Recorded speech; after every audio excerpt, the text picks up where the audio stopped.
Hi Pash. So I have one suggestion when we access the ERP on mobile.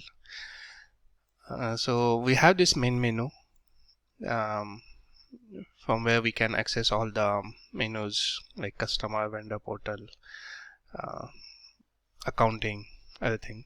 So if user hides this option, hides this main menu from the web or desktop mode, and then try to access it in mobile, then this is inoperable. I mean, there is no effect on clicking this. So for this, user has to expand it and then refresh it to get this menus. So can we just make it independent of what user have done on the desktop?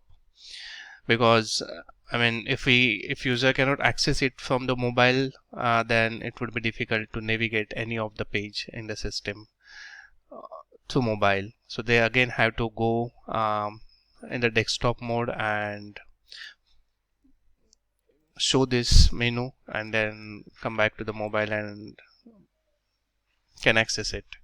So it would be nice if user can just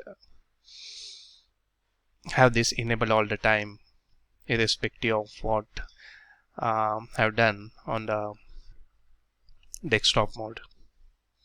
Yeah, that's a suggestion. Thank you.